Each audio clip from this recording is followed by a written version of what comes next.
in the morning, and we had an ice storm last night. So I'm anxious to kind of get outside this morning and see what's going on as far as the ice. I know there's a lot of ice, I can see it. So I'm going to show you right now.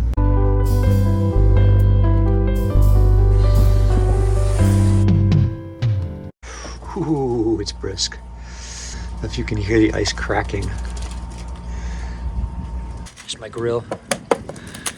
It's solid. You can just see the docks are covered in ice. The canvas is solid ice.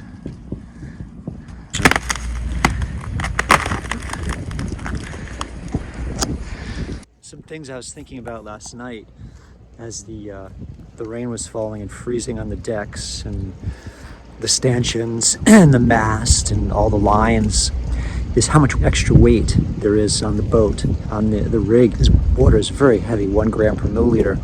And you could figure that out is if there was a 0.01 millimeter layer of ice on the surface of the mast. You could figure out the surface area of the mast by basically, I know the height of the mast and I can approximate the diameter. It's not exactly a circle, but you know, you can get a close approximation and then figure out the surface area. Just look up the surface area of a cylinder.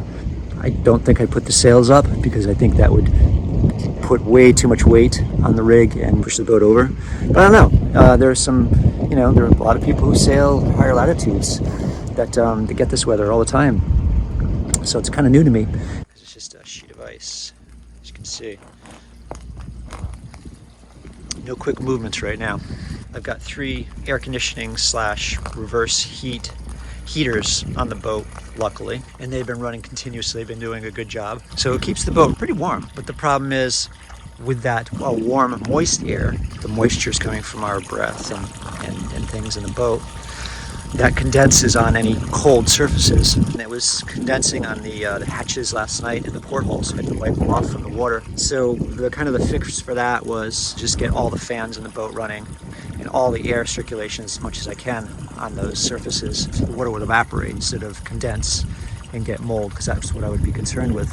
What a difference 4 degrees, well, let's see, what was it? It was probably, well, even just a few degrees above freezing does. I'll show you. Look at that. No more ice. Well, it's still ice. It's still ice here. But it's melting, especially in the sun. I've got my ice cleaning tool. I can also use it to make omelets. This is about all I have for winter gear. Wow, look at that. It's nice.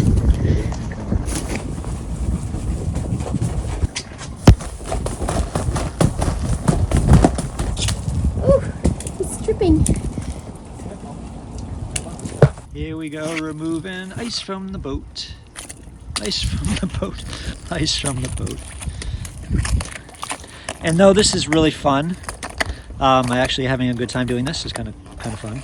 I have a purpose for it too, is I want to get the ice off the boat before it refreezes tonight. Any ice on a gel coat freezing and thawing is not good because it can crack it if it gets in there.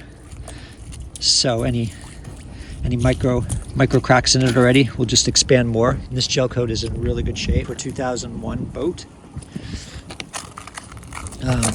So I want to keep it that way. So I'm just trying to get rid of the ice that's melting right now, because it's like about 34, 36 degrees. So it's above freezing on the Fahrenheit scale is 32 degrees Fahrenheit. So it's above that. So I'm getting a lot of thawing right now. Chimney, chim, chim, chiroo. Good hands will rub off when I shake hands with you. A life of a chimney sweep. And that's lucky too. Boy, boat boy, sweeping the deck. A hand for the brush and a hand for the spatula. Boat boy, sweeping the deck, hoping to get the ice off before it freezes. A life as a boat boy, that's lucky too.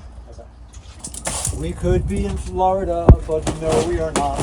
Instead, we're in Wilmington.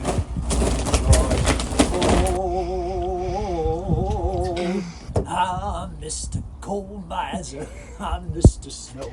I'm Mr. Tenderloin. People call me Snowmeister. Whatever I touch turns to ice in my clutch. Ha ha ha ha! I am too much. Ba-da-bum bum, ba-da-bum bum, ba-da-bum bum. I'm Mr. Snowmiser. I'm Mr. 30 below. People call me Snowmiser. Whatever I touch turns to ice in my clutch. Ha ha ha ha! I'm too much. Ba-da-bum-bum, ba-da-da. He's Mr. Snowmiser. He's Mr. Cold. He's Mr. Snowmeister. He's Mr. 10 below. People call him Snowmiser. Whatever he touch turns to snow in his clutch. He's too much. Ba-dum bum bum. Ba-dum